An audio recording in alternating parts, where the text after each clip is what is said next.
Well, there we There go. we go. Now we know we're on. Yep.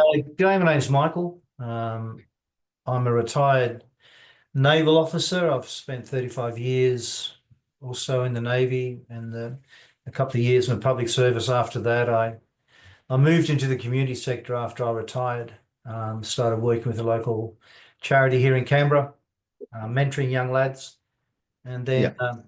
moved into developing a couple of education programs for them that were really based on gaps that we saw in our mentoring with the young lads. It was questions that came from the boys themselves, like the questions that basically were focused on why don't they teach you stuff in school? So we decided Yep. that we would do that.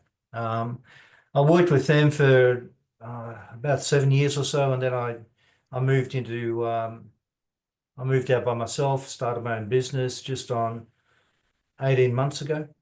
Yep. Continued to develop my programs with young fellas, and the programs really are based on the sharing of lived experience in the ways that seniors in a social group have guided the juniors in that social group for eons, and that's the approach I take. Yep. It's called the circle. It's based on that old, like a yarning circle sort of arrangement. It's Yep. based on the idea of guiding, not telling, because young people have enough people telling them what to do. And it really Definitely. encourages them to get engaged in exploring how they see themselves, how they see their place in the world, the challenges that they face as young people, and guiding them through that. Yeah. So I guess first question is why? Why did you get into this? What drew you towards wanting to deal with young people? It's Because I think as it's as teachers, if we sort of anchor everything in our why. So it'd be yes, interesting to know absolutely. why.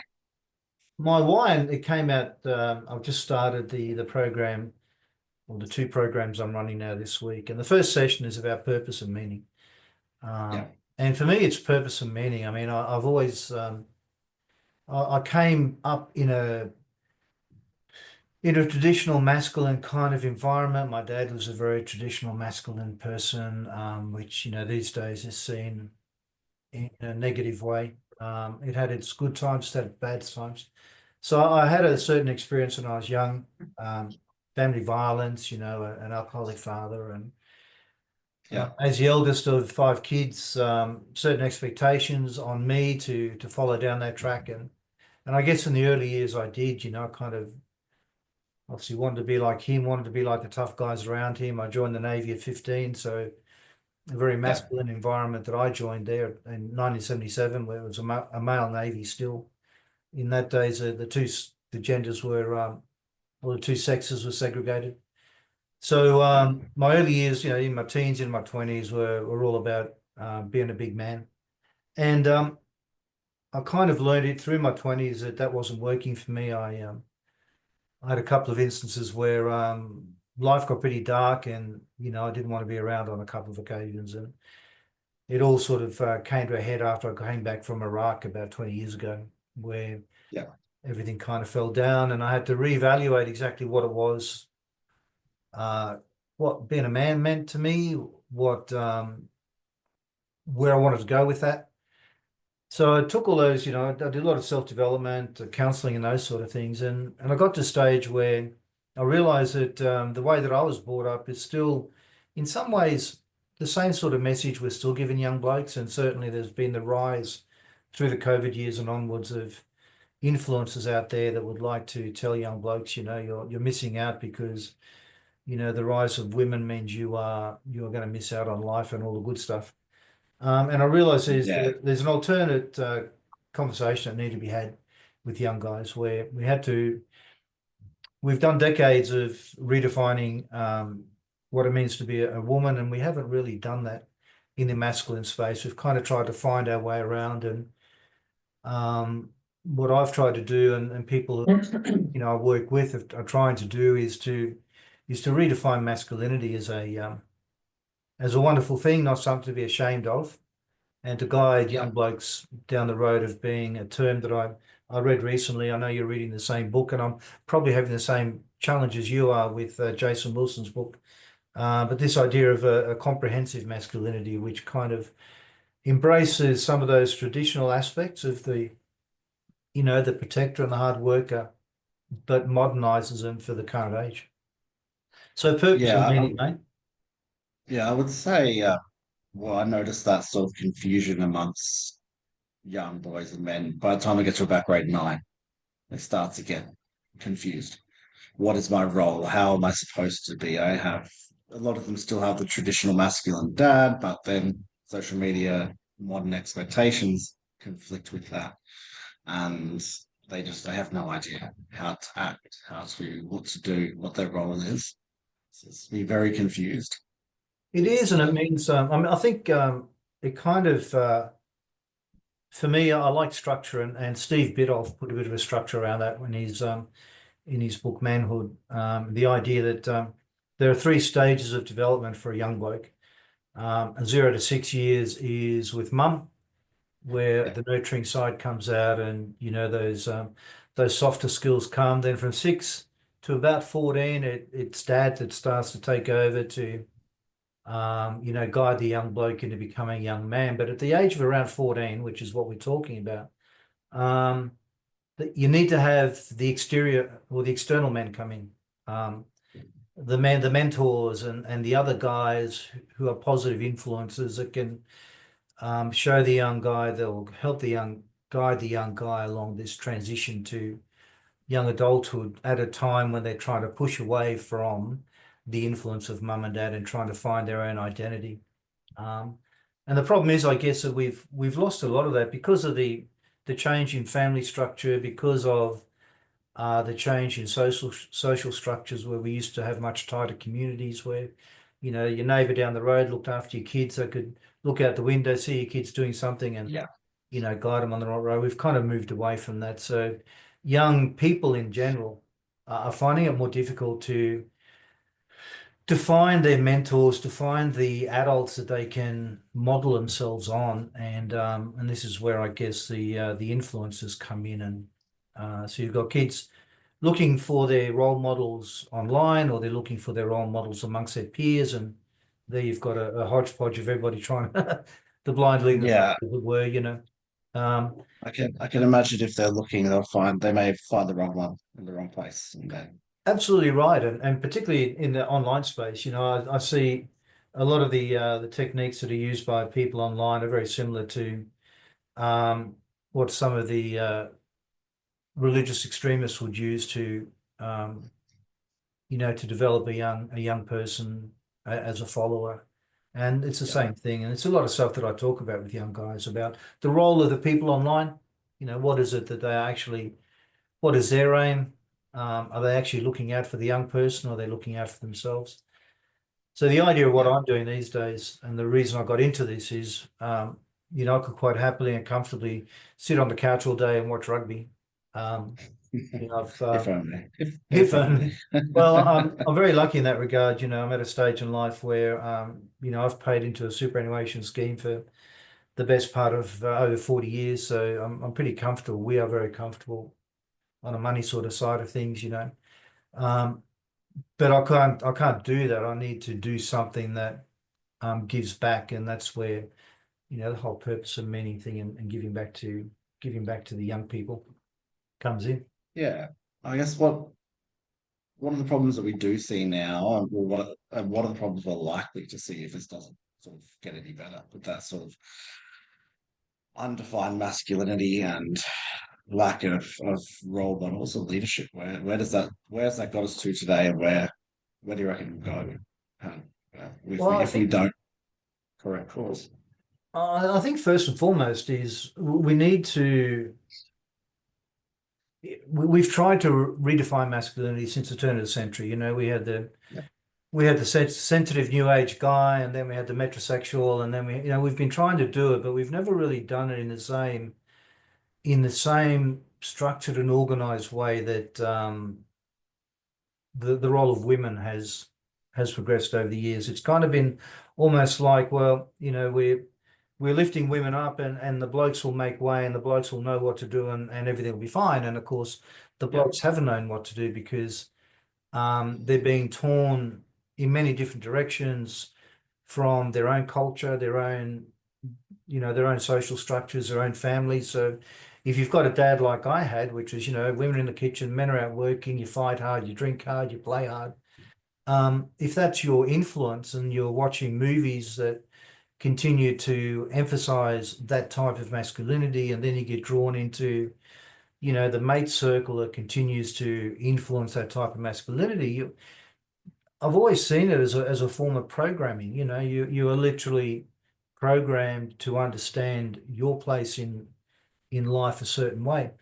And we've never really had, I think, a deprogramming program that speaks to Yeah. young guys. I often say I got asked, I did a thing with ABC a little while back, and it was a science show, and they'd seen some of the other work that I'd done, but they were trying to work in how what I do works with the science. So I talk about the science of anger, because Yeah. I I work think I from, remember that. yep. Yeah. So I'm working from a lived experience point of view.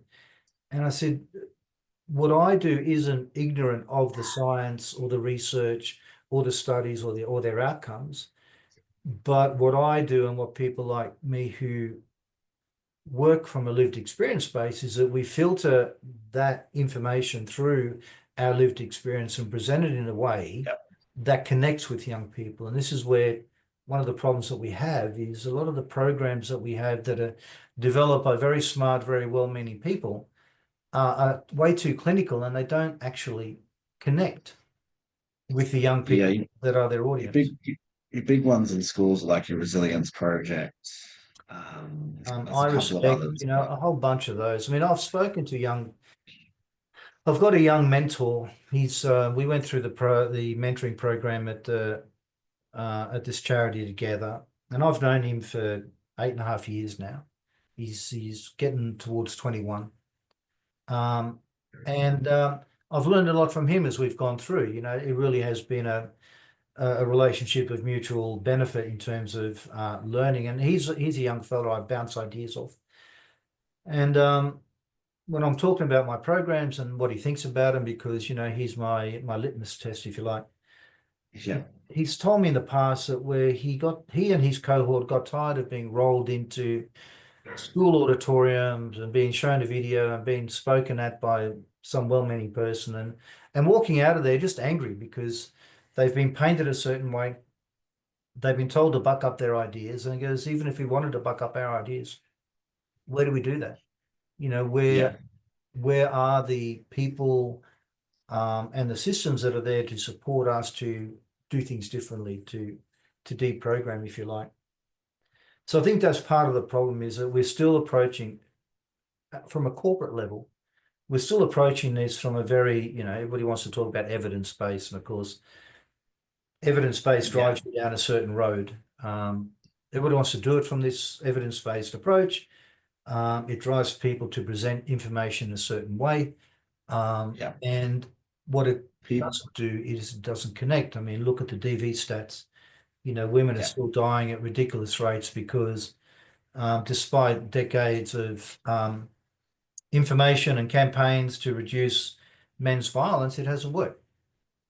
Why hasn't it yeah. worked? Probably many When reasons. you're talking about making links in with people, relationship is key, and they will go with people that they trust. Someone who is speaking from a clinical point of view or a purely academic point of view isn't speaking with authenticity about what they've been through. Yeah, Where kids will pick up on that, yeah, and there has to be a sort of a meshing of those two. And absolutely. and a lot of the time in schools, teachers are left to deliver those programs. Again, teacher doesn't have that lived experience, and if they are just being told that you need to deliver this, it's not pure. It's not intentional. There's no legitimacy behind it, and the kids will immediately switch off. And Yeah. that they very difficult to get them to switch back on to that style of thinking. I think one of the other So one of the other issues that can rise up when you're looking at programs like that, and I had it when I ran my first female-only program last year.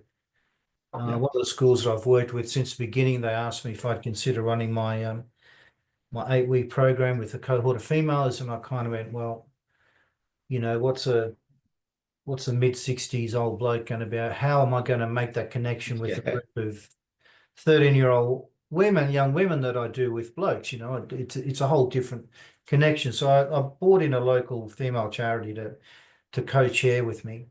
And they sat in on 2 sessions and then withdrew from the collaboration because they felt their approach to all this sort of stuff was more scientific and more evidence-based, and they weren't fully comfortable with the lived experience approach. And I think what drove that was we came to the end of a session, and there were some questions left open um, that I then held over I was planning to hold over for the next session. Why did we run out of time? Because we started to have a conversation that was very fruitful. We had a Yeah. conversation that was driven by the young women that were in the room. And the way that you're going to lose young people very, very quickly is when you shut those conversations down. You've got to manage them, of course, but when you've got a young person who your aim has been to have them open up about themselves and their feelings and their thoughts, and they do that, and you get to stage, you go, okay, look, mate, this is a really good thing, but we've got to move on because, I've got Yeah. I've got 10 minutes for this portion of the presentation and, I've run out of time. So we're going to move on. That person's going to sit back and go, well, I've just been shut down and I'm not going to talk again. Yeah. Um, so Um, one of the key so things I've got is the programs that I've developed have they're very broad aims. I mean, every session I've got, I can tell you what what my learning objectives and my outcomes for that particular session are. I can tell you what my learning objectives and my aims for the whole program is. Now, whether or not I actually achieve that in one session or I achieve it over 8 sessions, um, it doesn't matter so much because what I'm doing is building the capacity in the young people to feel, to be able to express those emotions, to be able to talk about those emotions, um, and to understand them. So if I don't get it done in one session, I'll do it in the next session and we'll come back to the first session. It's about the ebb and flow, understanding that I might walk into a room one day and the energy is just totally off, So we go, yeah. okay, we'll do something else today. I can always bring it back to one of my learning objectives, but I'm not going to stick to a script that has me tied to a tight time frame or tight timetable, Yeah. because I'm giving them my time. And that is one of the key things of the way that, I think of doing business with young people is they got very highly developed, BS meters. Yeah, They're, definitely. The limbic system is highly tuned to oh pick my gosh, yeah. things, to They've pick got a up perceived huge sense of threats. what's fair and what isn't fair. Yeah, And if you trigger either of those, then you've lost them, So it's that definitely. they've got to feel heard and they've got to feel seen. And I'm not sure that um, our um, our education systems always allow for that to happen. Yes, I have to agree there. I have to be careful about what I'm saying, but so what does your program aim to do, and how do you do it? So, So what makes it's it different? What makes it different to what's not working? What we know isn't working, all the statistics so say it isn't working. there's a couple of things that I have, and you've just alluded to one of them, is that I'm not part of the system. Yeah, And that gives me a certain freedom of movement that many teachers don't have because they are locked into a curriculum. Um, Now, that's not to say that I'm a rogue. I adhere to the principle of do no harm. I've signed up to mandatory reporting if I become aware of somebody being hurt, and all of the regulations that a teacher would be subject to, I do. But beyond that, I have some freedom of movement. At the very beginning, I'm an unknown to the young people that I work with. So unlike the teachers in their school, they don't see me every day. Um, yeah. so I've got that I know. outside influence that I come in. What am I trying to teach them? A lot of the stuff that the curriculum in schools have become too crowded to enable them to do it. And really, it is life skills. It's about the fundamentals that I'm trying to teach young people or help them learn, I guess, is more of a might be a different way of explaining it. Is I want them to become aware of themselves and I want them to become comfortable with who they are.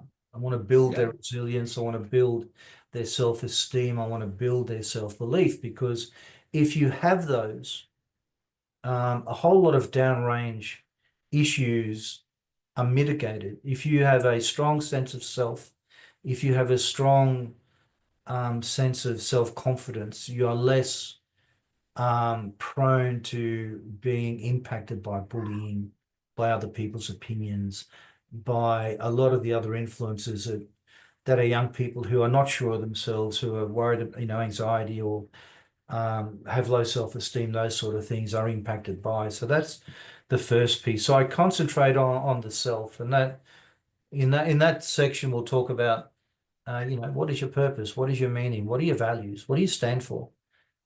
Because once you understand those, if you've got a good solid set of values that you can base your behaviors and your decision making on, you've got a structure. You're not just floating in the wind. You're not just lost to the whims of whatever happens every day or what other people are doing. You've got an anchor to hold yourself to. yeah. And So from my experience in a classroom, when you put those kids' values up, and every time that they are not behaving or acting in a manner that aligns with those values, all you have to do is bring them back to those principles that I want to be kind, I want to be grateful, I want to be respectful. And if they're not doing those things, instead of telling them off for it, you simply bring them back to them. And exactly, and I think as a that we as a kind of teach we as kind a of teacher, sorry, mate. it's a little bit of a lack of say that's all right. As a teacher, the less you have to tell the kids off and the more you can get them to regulate themselves, the Yep, better off that relationship becomes. And I yep. think that's an invaluable tool for a teacher is getting kids to understand when they're doing things that aren't congruent to the way that they want to be doing things. With So that. the way that I approach it with my groups is we establish in the first session, we establish our group agreement. Yeah. Yeah. So our group agreement is developed as a group, as however big that group is. I'll lead them towards things. What sort of thing? How do we want to behave with each other when we're in the room together? When we're with this group, how do we want to run the group? How do you want to be treated? Um, you know, what do you think, or how do you think the rest of the guys want or girls want to be treated? So we fill out, and it's a dot point thing. It's about respect, it's about kindness, it's about listening, it's about contributing, it's about confidentiality.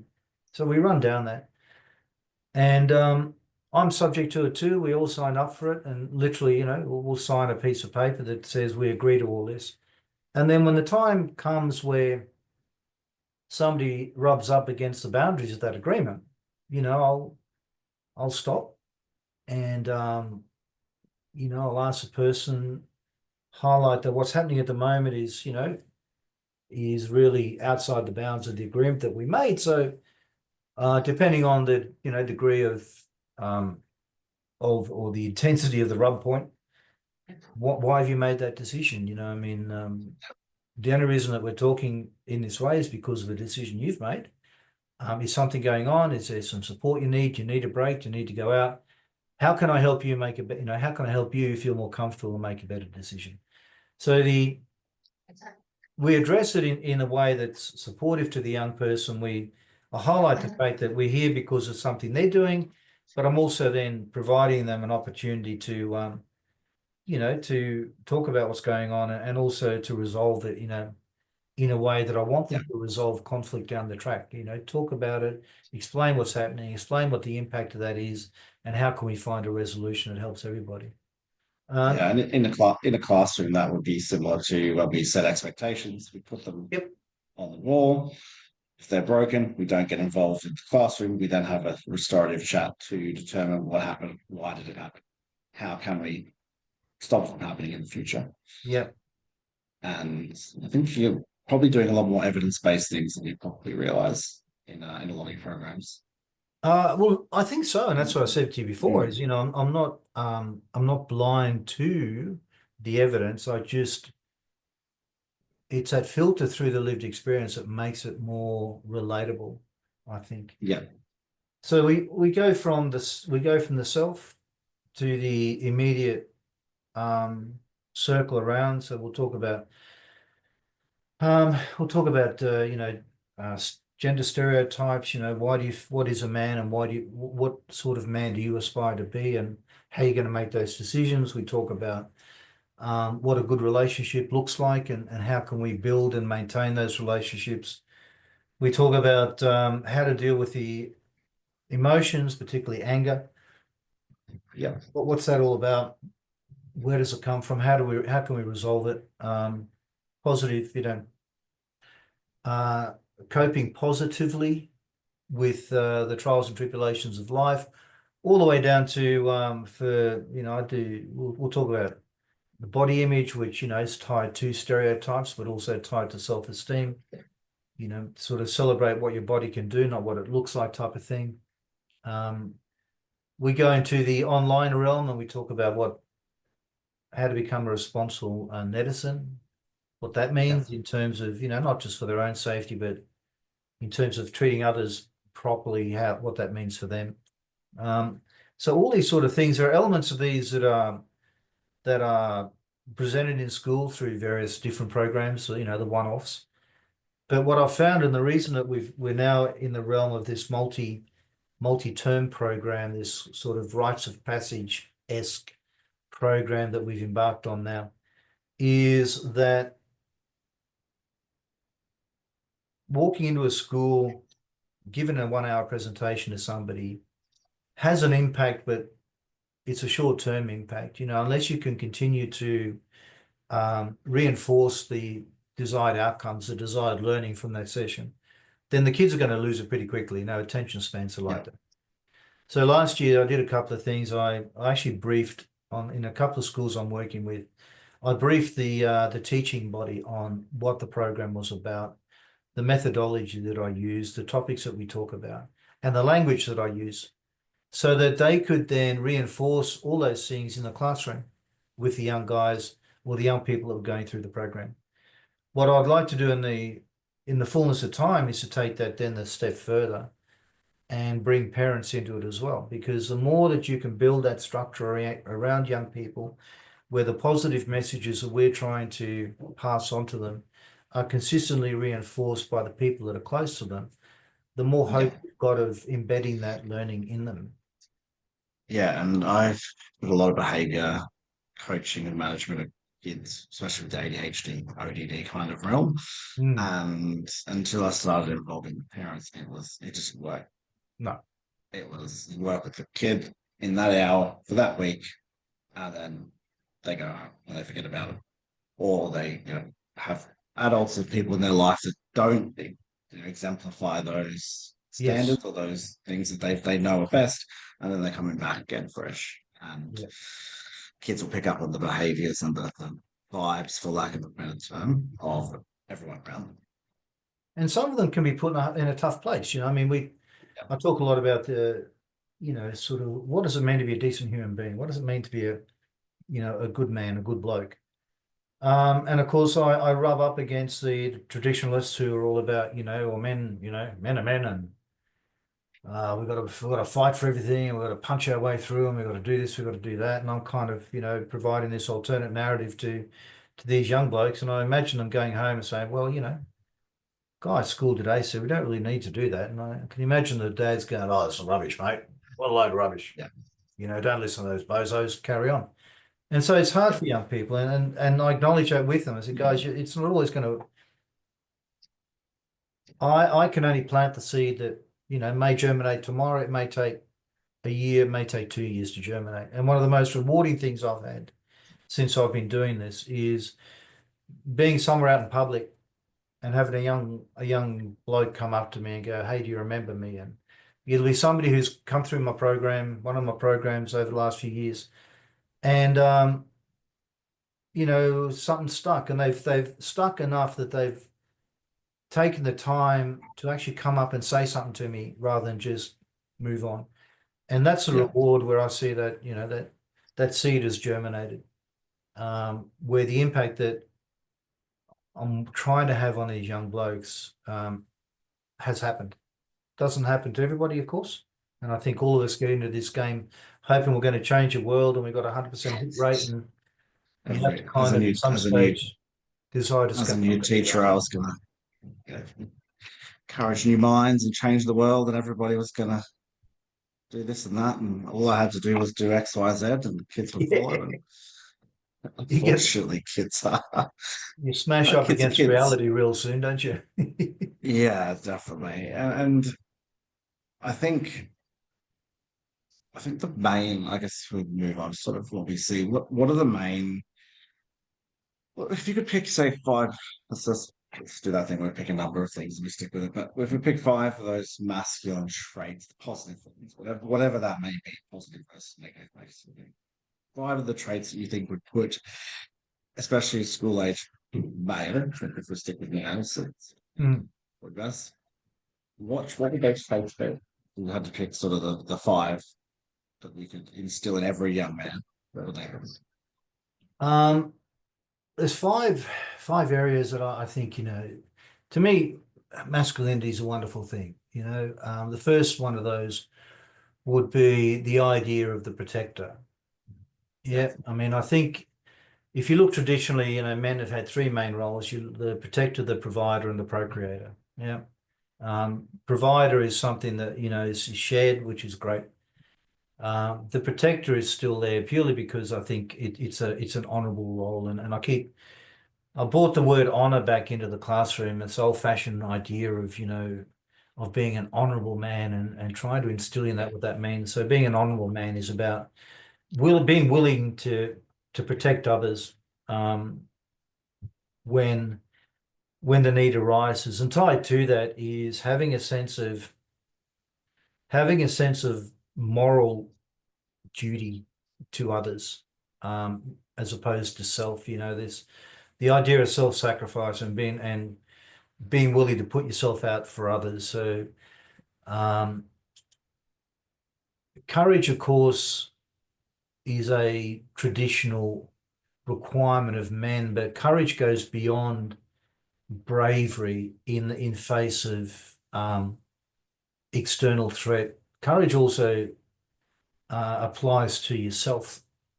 The courage to yeah, reflect on you, the courage to reflect on understanding what drives you, where that comes from, and to look at those things and decide, make a moral judgment on, are they valid, or are there areas that could be changed. would So, a definition of that courage be doing something that scares you or makes you anxious, but doing it anyway, well, versus that's the which is versus bravery, which is yeah, just yeah. Would that be a fair definition of that courage? Sort of, this is scary, this is hard, yep. this you might not like the outcome of this process, but you do it because it will make you better. You do it because it will make you a better person. Or similar. I think that's a fair definition, Liam. I think, Yeah. certainly, stepping out of your comfort zone takes courage. Yeah.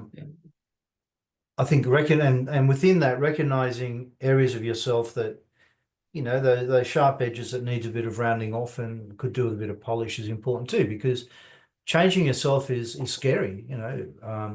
Looking at yourself can be scary. I know I've had to do it many, many times. I was quite a reactive person when I was younger. I was quite angry when I was younger, and emotionally violent when I was younger, if not physically violent, because I was responding to, or reacting to fears that I didn't really understand.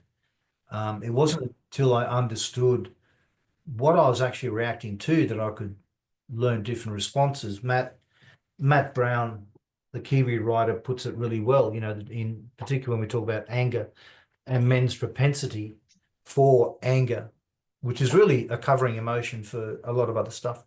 A lot of the time it's fear, a lot of the time it's anxiety, it's that response to the external threat. But unless you actually know what you're responding to, you can't work with it.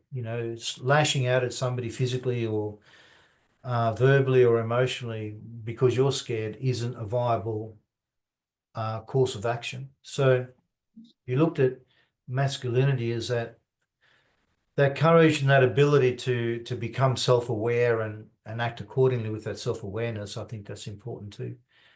Yeah, I think part of the hard part of dealing with young men is that controlling versus suppressing or not feeling your emotion, being in control, but still being able to feel it, process it without getting angry, without yelling, without Yep.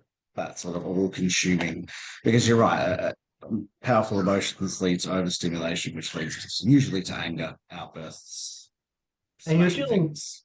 you're dealing with young people here who are still working at the amygdala level Yeah, of emotional reaction. That they haven't developed the rational thinking part of their brain yet. So of course they're going to be reactive, reactive, reactive. So it's given them really simple procedures and tools to be able to just take a step back. And it really is that stoplight. When you feel yourself yeah, about to react to something, just stop for a minute. Just stop for a moment. And even just stopping for a moment gives a pause. You know, there's a young bloke that I was working with last year who had a reputation at school for being aggressive, angry, violent. His father wasn't in his life. And he came into me one day and he said, "Look, I've had a twin brother. I've had a fight with my twin brother. I'm really amped up, so I'm not going to come to the session today. But I just wanted to let you know." So I said, "Well, mate, firstly, thank you very much for coming to let me know. wow, that's huge. I think that's great that you're aware of that, and that's cool." Um, in the end, he was sort of hanging with me as I'm walking up to the room. We're going to do this. I said, "Mate, as long as you're here, do you want to kind of help me set up?" He said, "Yeah, sure." So we set up the chairs. The other boys started to trickle in, and this young fellow was pacing up and down at the back of the room. And before I started, I said, "Look, I addressed him. I said, mate, you do what is good for you. Yeah. If you want to hang out the back of the room, that's absolutely cool for me. If you decide you want to come forward, that's cool too. Or if you decide you want to go, mate, that's cool too. Again, I trust you and your instincts. What you're doing at the moment to me is absolutely working. So let's stick with that." Probably within about 5 minutes, he ended up coming into the circle. He ended up being a very interactive contributor to that session. And at the end of the session, as everybody leaves, we shake hands, see you next time. He was the last person to leave, and he kind of shook my hand, and there was that kind of awkward pause for a sec, and then he came in for a hug. And I just, gave him the grandfatherly hug again. Yeah, You know, and you got to, all the bloody things you got to be careful of there, but we had the teacher in the room. So gave him the grandfatherly hug and said, "Mate, I'm proud of what you did today. Good on you." That young fella, by the time we'd finished, and we only had 8 contact hours, had stopped the fighting in the classroom, had wow. become much more able to self-regulate. He still got angry, but he was able to self-regulate and understand that, okay, punching somebody or yelling at somebody wasn't the way to deal with that. Walking away, leaving the room, whatever it was. So there's that self-awareness that is a big part, I think, of being a bloke, and it's one of the things we try to pass on. So the protector thing, as I said, the courage thing is that the self-awareness thing is part of that. Yeah. On a courage then it's self-aware, being able to reflect and in teaching we would use a restorative conversation to get that reflection to happen. But often it's not very effective. Um, and so what are the other two you reckon? So If we're if we talking, had to push 5. if we had to push for 5, um, I really think that the self-control piece is an important piece. Yeah. Um, which builds on from the self-awareness, but understand we've used language like being the bigger man and all this sort of stuff over the years, and yet young folk, young guys in particular, are still taught that to stand up for somebody, you need to fight. To stand up, you need to prove yourself physically to fight. Yeah. Um, Understanding that you don't have to, that self-control, particularly self-control in the face of external stimulus that is wanting everything else from you, is something that's worthy of considering and something that's worthy of developing. I mean, I walk into a classroom, I'm 107, 107 kilos these days. I'm a power lifter. I've got a certain physical presence that has an impact that I'm able to use um, in a very positive way with these young fellas because my we talk about my spirit animal being the gorilla, and the gorilla, huge, powerful beast that can render other animals limb from limb, but chooses not to, and that is self-control, is having great strength and power and choosing not to use it in a negative way. That is part of the honor piece of being a good bloke. You don't have to beat other people up. You can achieve your aims in other ways. And so let's go with that self-control. Yeah, I think it was Jordan Peterson that said you should become powerful and dangerous, but kind. Yeah, I think he says The something. ultimate, something similar to that, where Yeah, it's there's you something along the lines of it, not having power and not using it isn't isn't bravery or isn't courage. It's having great power and choosing not to use it. Because yeah, at the end of the day, I mean, we've got a world where we're taught, we need to eradicate violence. Well, I disagree. We will never eradicate violence, and B, the people who advocate for that are normally safe in the knowledge that there are other people that are willing to use violence to protect them. Um, Violence will always be part of our lives, but it's the judicious use of violence and learning that there is a time and place for it that is important. I mean, sporting field, rugby, whatever, contact sports, that's a violent game. There's a place for violence there. Protecting yourself and those you love, there's a time for violence there. Belting somebody up because you disagree with them, that's not a judicious use of violence. And understanding the difference. violence to get control. Yeah, Most violence in schools is for safety. That's reaction to make yeah, themselves safe by eradicating a threat. yep. And learning how to do that in other ways is important. I mean, I spent 10 years in my spare time working on nightclub doors, in the 80s. Yeah, And I was employed because I could talk. I wasn't the sort of person that, went to punching stations as soon as the opportunity arose.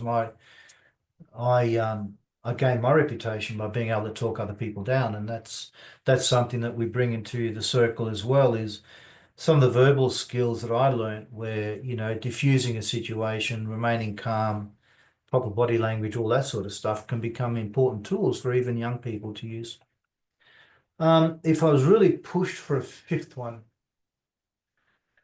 let me just have a quick look because when I set down the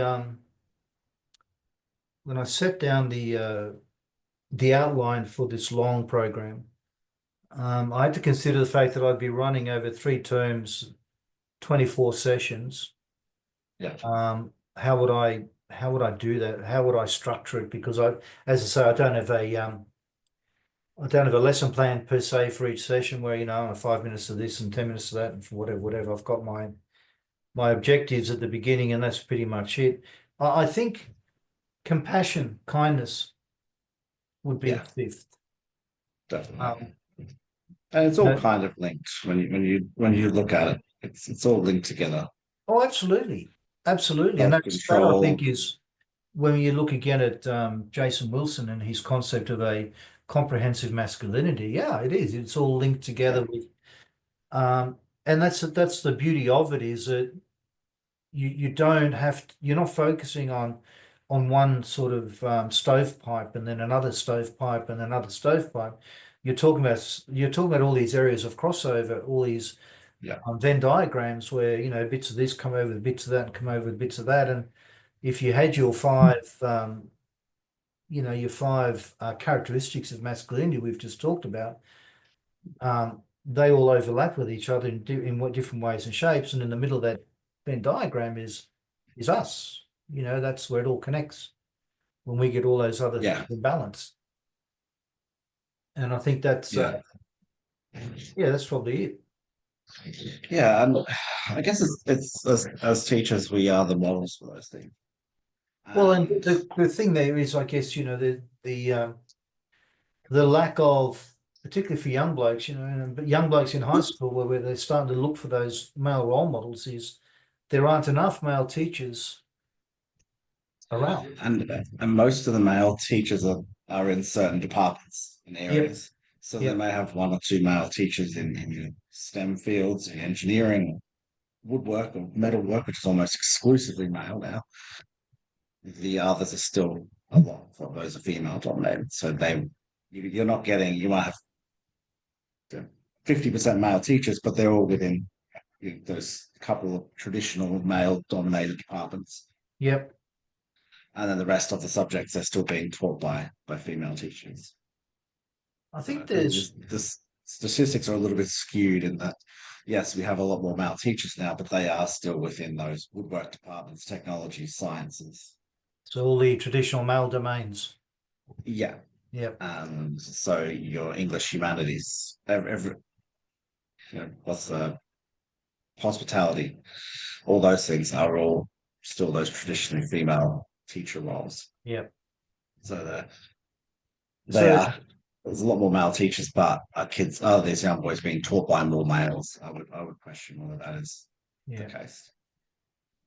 So I think at a time, particularly at that, that mid-high school, the year 9, 10 area where the young lads are sort of starting to try and break out and to forge their own personalities and break away from the bounds of family with mum and dad, if they've got both there. That's a key time when we need to look at other ways of providing that male influence to them. Now there's an Anglican mob in South Australia that started a year 9 program, and it's across genders, called the Right Journey. Um, and it goes all the way through year 9. It has the elements of a rite of passage where you have a start point, normally the separation. You have a lot of learning and you have challenges through the year that they have to achieve. And at the end of it, there's a ceremony that recognizes, you started off in this state as a young person, a young kid, and you've achieved, this kind of status as a young adult. Rites of passage, I think, are something that are very important that we have lost in our Western culture that doesn't have that celebration. So they've been doing it now for quite some time. It's incorporated into their academic year. And I think that sort of thing where young people, and they have outside mentors as part of that. I think that sort of thing where young people, male or female, can go to people outside their family bubble that can guide them along this transition, to young adulthood Yeah. is is actually very important. It's something that we need, and it's I look at the schools that I work with. I started off with two when I set off by myself. Um, I'm up to about seven now, I think, and all of my work comes from word of mouth. I don't advertise. I don't have to. I've got enough work in my Yeah. time and to keep me busy. But the point of the It's matter is that what I'm bringing to the table is that outside influence that I think young kids sorely need during that, particularly those key 15, 14, 15 years of age where they're really looking for who do they model themselves after, and we need to be able to provide that to them. Yeah, I guess sort of heading towards the pointy end now. What would if you could if you had a teacher and they were asking how could I model these sort of positive masculine traits that we Yep. spoke about? So being honorable, courage, self-aware, self-control, compassion. How would you what would you say to a teacher that was male or female, Yeah. that was wanting to help instill those ideals in their male students? What would be the best within a classroom setting? How could they It's one model of the most those? difficult things for teachers to do because teachers are human beings too. And teachers Yeah, are driven by their own personal experiences and relationships with the various students that they have. Um, One of the things that that young folk have, and I've spoken to this to the about this is consistency. yeah. So that Um, routine structure, consistent emotional response, not just physical responses. yes, but also consistency in um, application of the boundaries. Yep. Yeah, For example, I was working at one school where I had a group of young lads and a couple of female students came in with a note for one of the lads, and the girl gave this young fella a note, and then she gave him a slap. It was a light slap, but it was a slap across the face. yeah, And I kind of waited till they left, and I said to the young fella, "What happened there?" And he said, "Oh, she does it all the time." And I said, "How do you feel about that?" I said, "Well," he said, "there's nothing I can do about it." I said, "Well, what would happen if the roles reversed?" "Oh, we would be suspended." So the rules are there, but the rules aren't applied equally. And I said, when you're talking with young people who've got such a heightened sense of, it's a black and white sense, but it's still a heightened sense of justice and what's right or wrong. Consistency and application of the rules is very, very important. Um, yeah, and this is really the case with young blokes who are being influenced by people out there that are going, "Mate, you're being treated unfairly. The girls are all being treated well, but when it happens to you, you don't get it." To be able to provide an alternative narrative to that, you've got to be consistent in your application. So yeah, consistency is number one. As hard as it is, understanding that understanding that how am I going to say this? As hard as it is, trying to treat each kid as an individual as opposed to, the yeah, consistent approach to everybody. And I get it. I know it. I know, teachers are are being worked far beyond what their core role is. Once you start bringing in all the admin stuff and all the prep stuff and all the other stuff, the actual teaching hour face-to-face stuff is such a small part of that compared to all the other shit that goes on. And that's difficult too. I remember doing that as a naval officer where you had your professional role, but then all the other stuff they started to pile on top of you in the cause of efficiencies, where you started to do more of the little jobs that other people did. You kind of lose your core role bit. So yeah, role definitely. modeling is a big thing. Walking the walk, talk to talk, walk to walk. You can't expect the kids to be acting a certain way if you're not modeling that behavior yourself. Yeah, So that's number that's key. That that's gives you relevance. Number two is making sure that the kids that you're working with are being seen and heard. yes, Because the worst things, one of the worst things, particularly for young blokes, is when they feel invisible. And that's where a lot of the aberrant behavior will come from because you're going to see me. I'm going to make noise. You're going to have to pay attention to me. But I can't get your attention any other way. they Uh, will seek negative or positive yep, attention. It doesn't exactly. matter which. The negative is almost more reinforcing and reinforces their negative self beliefs about themselves. So it's The almost other, preferred. The positive interactions and attention are often scary, especially for young men who have yep, never received it before, especially from another male. It can be yep. quite confronting for. But The other the more thing you is, do it, and it's something that again, and I'm an outside observer when I come and I see this in schools, is that there are times in a particularly young bloke's life where everything is just firing. The body's growing, the energy levels are high, the brain's going zip, zip, zip, zip, zip.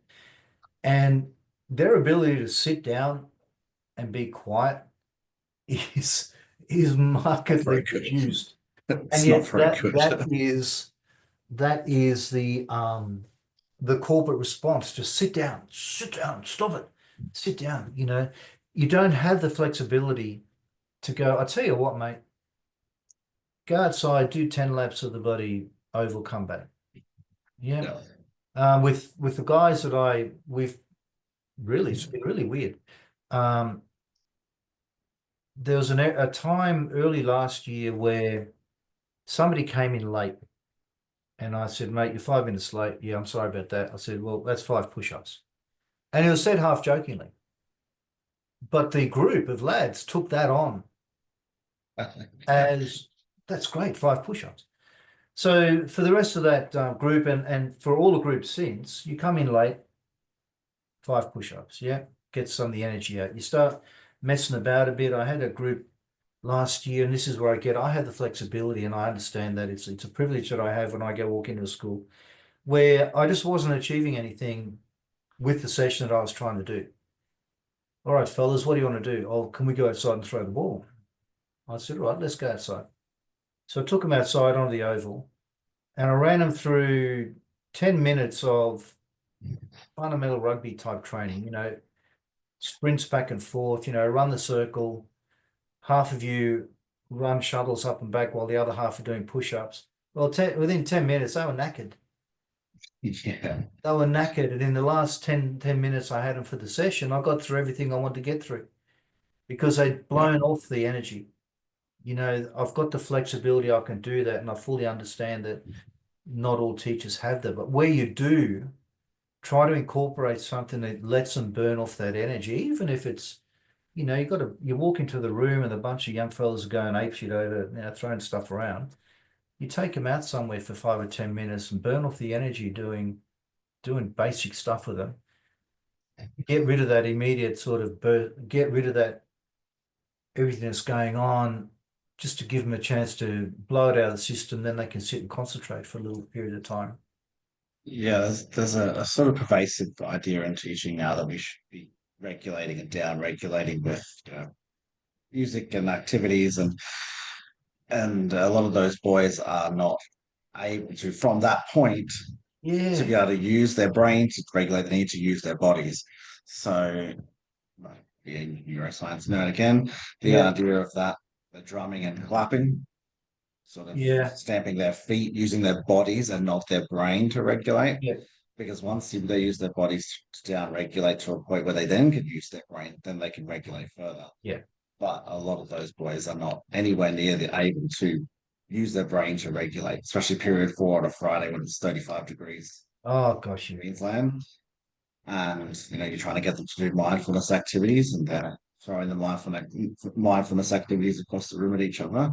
yeah. That's that physical side of things. They're physically using their bodies, which then down regulates, and then they can regulate It again it even further. it really is part of it is part of, and it's part of their animal instinct there, I think. There's one group I was working with at a private school, year seven lads. And their practice was at the beginning of each session, they'd form a scrum against me. And that was the thing. We scrummed against each other, me on one side and the three or four of them on the other side.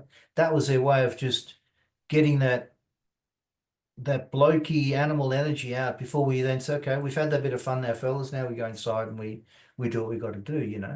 Having the capacity and having the flexibility to allow that to happen is going to be much more beneficial and much more productive than, telling a young kid who's all amped up and he's got all this energy bursting forth to sit down and be quiet. It's just not going to happen. Yeah, no, definitely. Yeah, it's that getting them to get, and it's tough as a teacher because you can't just send them outside the classroom without supervision. But if you do find yourself in that position, that sort of rhythmic clapping, drumming, Yeah. feet stamping can work quite well as that physicality against each other. Yeah. Push-ups is great. Do a Yep. push-up challenge. I mean, have a board with gold stars, I mean, one of the challenges, the long course that I've got, each term they're going to have to complete 2 challenges. And the challenges are meant to take them out of their comfort zone. The challenges are meant to either have them doing something for themselves or something for somebody else. One of those challenges is to improve a physical ability by 10% over the course of the term. So take push-ups as an example. You can do 20 push-ups by the end of the term. I want you to be doing 22, whatever the case might be. Having goals that are physical goals that you can do within a confined space may be an option for those who can't be Yeah. sending them out. I mean, my old recruit days, oh my God. I tried 12 months of recruit training as, at Lewin, we were all 15, 16-year-old boys. So you can imagine we were full of energy in those days.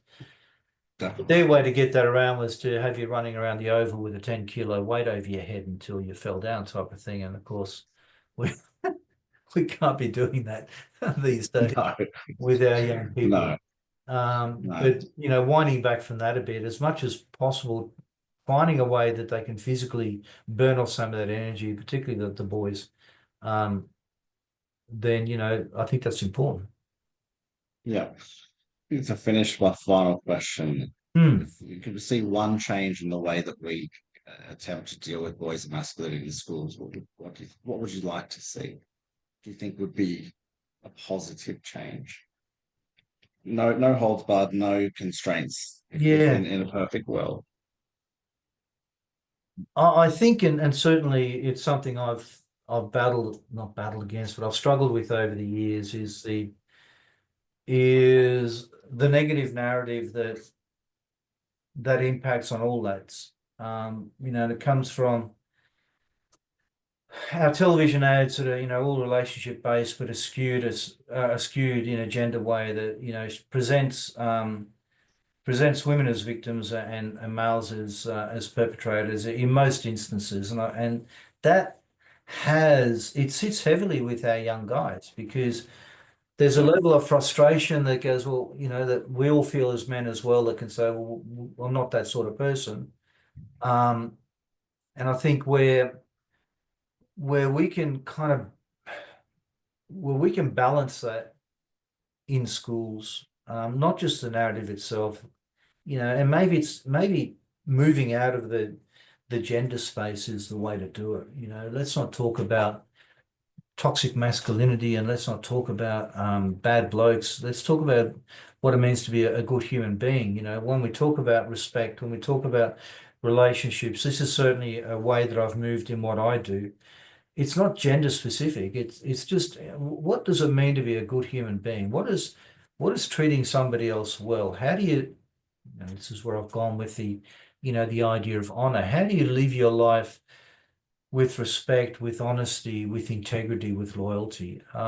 If we can get to that stage and build our young people up as good humans, irrespective, get out of the what has become gender wars, the whole focus on individual gender identity, and let's look at what is common amongst us, which is yeah, human beings.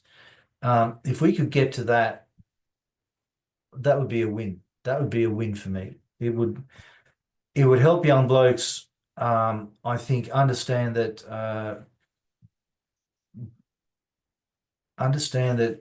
the label that's put on them is not there for life, that they're not to blame for all the bad stuff that's gone on, and they do have a choice in how they interact with themselves and the world around them. And so I really think yeah, that would be a positive move.